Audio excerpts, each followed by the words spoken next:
On the 18th of June 2011, in the heart of Nairobi, where the city's pulse beats against the backdrop of the towering buildings, a disfigured body lay along Waiyaki Way.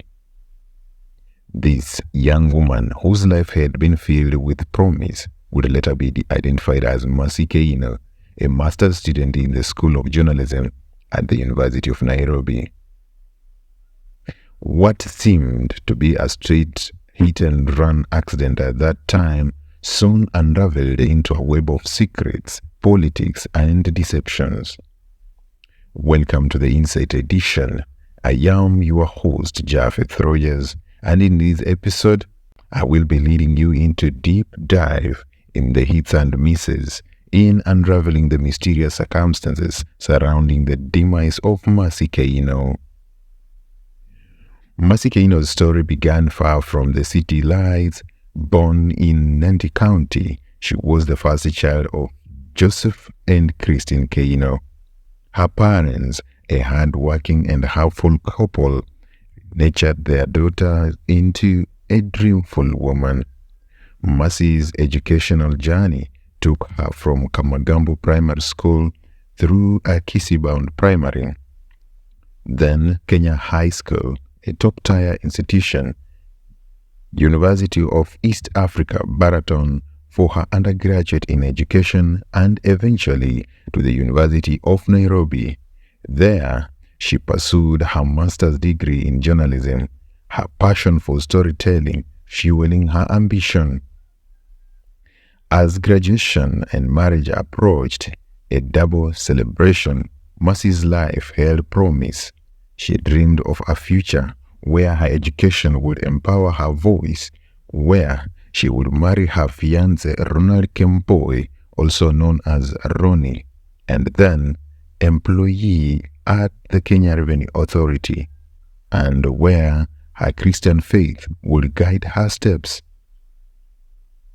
On June 17, 2011, Mercy was invited to attend a party by her aunt and close friend Scholastica Kamemba, lovingly called Scholar, an event that would forever after alter her fate. The party, held at Wasini Luxury Apartments, an upscale address in the posh areas of Westlands, and allegedly hosted by William Kabogo, a prominent figure in Kenyan politics, had a night unfold with drinks, laughter, and unexpected twists. Scholar explained that she had been invited by her friend and churchmate Jackie. The two women met at Hurlingham and boarded a matatu bound for Westlands. Arriving at around 7 p.m., there they were met by Jackie and two unfamiliar men. One of the men collected their names and other details, claiming they would be needed at the gate. The ladies were then escorted into a taxi that took them directly to Wasini Luxury Apartments. Inside the venue, Scholar and Mercy sat at a table with four other women. Mercy initially ordered red wine, while the rest of the ladies opted for white wine. However, she later switched to white wine herself. As the evening wore on, the party took an unexpected turn when William Kabogo, the prominent figure, made an appearance. He came holding an expensive-looking bottle of whiskey and offered it to the group. However, Mercy was the only one who shared his drink, and with her expression, it is suggested that it was quite potent. Past midnight, events escalated. Kabogo, along with Scholar and another woman, retreated to an upstairs room, seeking seclusion from other revelers. Meanwhile, Mercy had consumed too much for her body to console and became not just drunk but disorderly.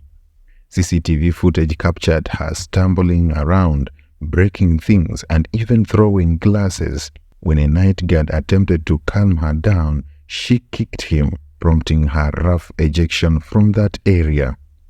Curiously, Despite Mercy's state, no effort was made by party organizers or Scholar to arrange transportation for her back home. Instead, Scholar was seen rushing downstairs, and the caretaker, Charles Githinji, carried a lady's handbag upstairs. Mercy, accompanied by Scholar and another man, headed towards the private room where William Kabogo was located. Inside the room, chaos ensued. Charles Githinji recalled hearing glass shattering and people shouting. He and other guards rushed upstairs, only to find Mercy Keino on the floor, bleeding from her lips, with a broken picture frame nearby Kabogo. Kabogo was allegedly slapping and stomping on her while she cried. The other women in the room screamed and pleaded with Kabogo to stop. Astonishingly, Kabogo then handed money to one of his bodyguards, instructing him to find a taxi to take Mercy home. The tragedy of Mercy Keino's final hours was unfolding. As the clock ticked toward the early hours of June 18, 2011, Mercy Keino found herself in a situation that would forever alter her fate. Escorted by Kabogo's bodyguards, her ability to walk was impaired for unknown reasons. She stumbled outside Wasini luxury apartments. The night was dark, and the shadows seemed to hold secrets. At precisely 2:50 a.m., CCTV cameras captured Mercy and her guardian near the gate. She fell to the ground, and the men urged her to stand. Limping, she made her way to the exit. Scholar, her aunt, was already outside, and their intense interaction, Mercy attempting to retrieve her handbag, would be their final encounter. Little did they realize that this would mark the last time Mercy Keino was seen alive by her family. Scholar, concerned for Mercy's safety, contacted Ronnie, the fiancé, and informed him of the situation. Ronnie promised to reach out to Mercy the following morning. Meanwhile, the party continued, but its festive atmosphere warned as many of the ladies became increasingly intoxicated. Kabogo, perhaps sensing the gravity of the situation, arranged for a vehicle to drop each lady at her respective residence. However, for Keino's family, Saturday morning, June 18, 2011, was unlike any other. Mercy had not returned home, and her absence weighed heavily. Her phone remained unreachable, and everyone knew she had left the party early. The family's worry intensified in the evening. Mercy's mother in Nairobi informed her father, Joseph Keino, who was in Kericho. Without hesitation, Joseph drove through the night, arriving in Nairobi at 1 a.m. As the hours stretched into agonizing wait, the Keinos explained their search. They scourged police stations, desperate for any information. When that yielded no results, they turned to mortuaries, a desperate last resort. It was at Nairobi City Mortuary that they discovered Mercy's lifeless body. Her injuries were severe broken limbs, a cracked skull, and part of her brain missing. The sight haunted Joseph Keino, an undeniable experience etched into his soul. But how had Mercy Keino ended up in the cold mortuary? The answer lay in the early morning hours of June 18, 2011. Police Constable Thomas Obongi received a radio call about an accident near St. Mark's Church along Waiyaki Way in Westlands. Lacking transportation, he enlisted a friend driving breakdown truck to take him to the scene. Upon arrival, Obongi noticed a disturbing anomaly. There was no blood where the victim lay, a stark contrast to the severity of her injuries. Mercy was barefoot, devoid of personal effects. Most chillingly, part of her skull and brain were missing. This wasn't the typical aftermath of a hit-and-run accident. where blood usually marks the impact site.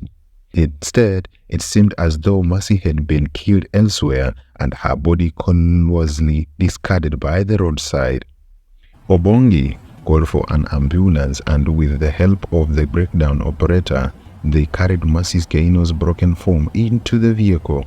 A tragic journey that led her to the city mortuary, where her identity would be confirmed by her grief-stricken father.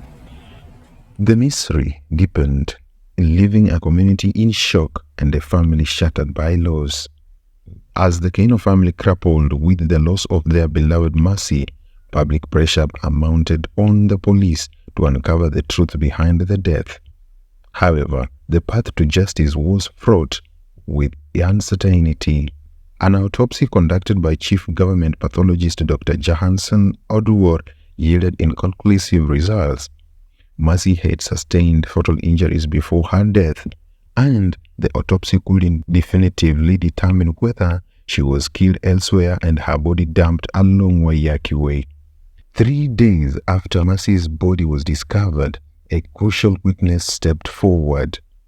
Michael Njenga recounted an eerie encounter around 2:30 a.m. on June 18, 2011. He was driving along Waiyaki Way when Mercy, frantically waving, ran towards his car. Michael swerved to avoid her, accompanied by his girlfriend and nephew. After dropping them off, he returned to the same spot 45 minutes later. There lay the same woman wearing the same dark spaghetti top, lifeless on the road. Michael was certain it was Mercy due to her build and height. But there was more. Lucina Mithayo Wangeri, an earlier witness, provided a shocking account. Around 3 a.m., she drove along Waiyaki Way and encountered 2 cars. Beneath one, a dark Mercedes-Benz. She glimpsed something airy, human-like. Upon closer inspection, she saw legs rolling under the car. The driver sped away. Lucina promptly noted down the car's registration number and rushed to the nearest police station to make a statement. The police publicly identified the car's owner as person of interest in the case. Mercy Keino was laid to rest on June 24, 2011, at her father's compound in Kabay Village, Sosiot Belgut constituency, Kericho County. Meanwhile, investigations continued in Nairobi. Summoning everyone present at the party on the night of June 17, 2011, including William Kabogo, the police sought to piece together Mercy's final hours, but it was another man who would soon step into the spotlight. On June 27, 2011, just 3 days after Mercy's burial, Mr. Wycliffe Okello Lugwili surrendered himself to the police. He claimed ownership of the dark Mercedes-Benz allegedly seen dumping Mercy's body. At Parkland's police station, Ken denied any wrongdoing. His version: he had been out drinking with friends along Langata Road, leaving for home around 2 a.m. A phone call alerted him that a lady had left her purse in his car, prompting him to return to the club. It was during this drive back that he encountered Mercy's lifeless form on the road. He swerved to avoid hitting her and noticed blood nearby. Oddly, he hadn't informed the police immediately. Ken left his car at the station for forensic investigators. Here is the twist. The car had undergone multiple repairs, and Ken had taken a full 9 days after Mercy's body was found to surrender to the police. Coincidence or deliberate delay? The question lingers. Was there reluctance to investigate this case as a homicide rather than a mere hit and run? The shadows deepen, and the truth remains elusive. The twists and turns in the Mercy Keino case are both chilling and confounding. Ken Wycliffe Lugwili's shadowy background and suspicious actions add layers of intrigue to an already tragic story. Let's delve further into the web of mystery. Ken Wycliffe Lugwili, a name that echoes with deception, fraud, and trial of criminal activities. His story reads like a dark novel with each chapter revealing more disturbing details. In 2003, an unspecified Kenyan prison welcomed its newest inmate, Ken Wycliffe Lugwili. His crime, attempting to defraud several businessmen while posing as Mr. Alfred Gitonga, an aide to the then President Mwai Kibaki. But this was just the beginning of Ken's troubles. Serving only 3 years of his 9-year sentence, thanks to the concurrent terms, Ken soon found himself back in prison, this time for attempting to defraud a former managing director of Kenya Pipeline out of 20,000 shillings. His freedom lasted a mere 2 months before incarceration struck again. But Ken's criminal journey didn't end there. He resurfaced as the owner of the Benz allegedly linked to Mercy Keino's death. Under various aliases and occupations, he presented himself as a second-hand car dealer. Those who knew him saw through the facade. His criminal status escalated, culminating in a shocking discovery in 2022, an arsenal of weapons, 22 firearms and 505 rounds of ammunition hidden in his Kilimani estate office. Ken's firearms dealer license had been suspended 3 years prior, yet he continued to operate. His rap sheet grew. In 2019, he was caught with fake dollar bills totaling to 190 million Kenya shillings. In 2018, he had illegally transferred ownership of an 18 million shilling piece of land. And there is more sinister details lurking beneath the surface. Ken Wycliffe Lugwili's death on June 13, 2023, just 4 days after admission to Kenyatta National Hospital, raises questions. His car, suspiciously well cleaned and freshly repaired, underwent forensic analysis. No blood stains, no DNA traces, no scratches. That should have been a coincidence and a doubtful one. As the investigations unfolded, the police forwarded Mercy Keino's file to the Director of Public Prosecution, the then Kariako Tobiko. While some offers leaned toward the hit-and-run theory, Tobiko wasn't satisfied. The evidence didn't definitely rule out foul play. The circumstances surrounding Mercy's death remained suspicious, and so an inquest began, a legal inquiry that summoned 47 witnesses, among them Scholastica Kamemba, Mercy's and close friend, Joseph Keino, Mercy's father, Ronald Kemboi, the fiancé, Dr. Johnson Oduor, who is the chief government pathologist, Lucina Mithai Wanjeri, the witness who saw legs rolling under Ken Lugwili's Mercedes-Benz, Michael Njenga, the driver who encountered Mercy on that fateful night, Charles Githinji, the caretaker who witnessed the tragedy, Thomas Ombongi, the police constable who arrived at the scene, William Kabogo, the prominent figure from the party, and Ken Wycliffe Lugwili, the enigmatic owner of the Benz. The courtroom buzzed with questions, theories, and shadows.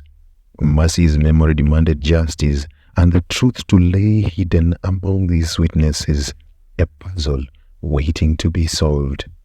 Scholastica Kamemba, Mercy Keino's aunt and a friend, recounted the events from their arrival at the party until their departure.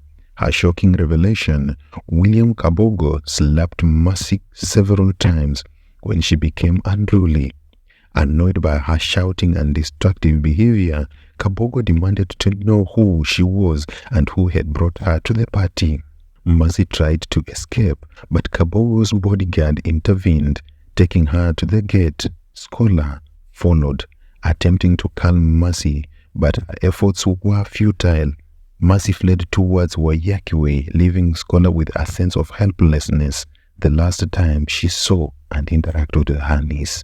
Joseph Keino, Mercy's father, shared the heart-wrenching journey from Kericho to Nairobi. The news that his firstborn daughter was missing led him to the city, where he faced the grim reality. Mercy's badly mutilated body lay in Nairobi City mortuary.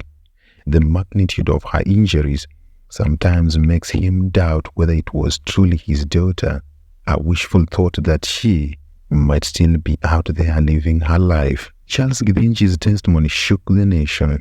He claimed to witness Kabogo slapping and stomping on the defenseless Mercy Keino, who lay bleeding and crying on the floor. The other girls in the room pleaded for mercy, but Principal Magistrate Peter Ndwiga questioned the lack of proof and Charles' omission of this detail during earlier police interrogations. Kabogo himself denied slapping allegations. He described holding Mercy, shaking her, and gently tapping her cheeks while questioning her. According to him, the claims of stomping were politically motivated. Then came Michael Njenga, the man who claimed Mercy ran towards his car, frantically waving. But his story unraveled. First, the timing conflicted with CCTV footage showing Mercy still at the party. Second, Michael couldn't pinpoint the exact date he saw the lady on Waiyaki Way. Despite recording a statement with the police just days after the incident, his own contradictions was Mercy walking or running left him embarrassed. Defense lawyer Cliff Ombeta posed the ultimate questions. How can we be sure you didn't hit the girl? And Lucina Methayo Wanjeri's statement, once deemed crucial, was now dismissed. Principal Magistrate Ndwiga found it unhelpful. Shadows loomed over the truth, and the inquest continued. Witnesses provide conflicting accounts, leaving room for doubt. Ken Lugwili's car, despite being identified by the witnesses, showed no traces of blood.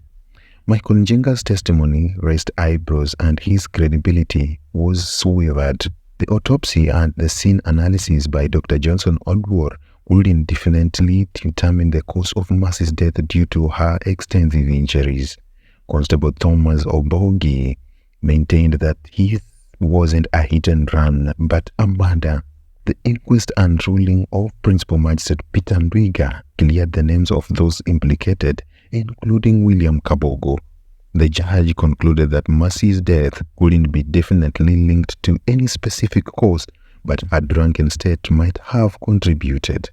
The lingering mysteries, despite the ruling, doubts persist.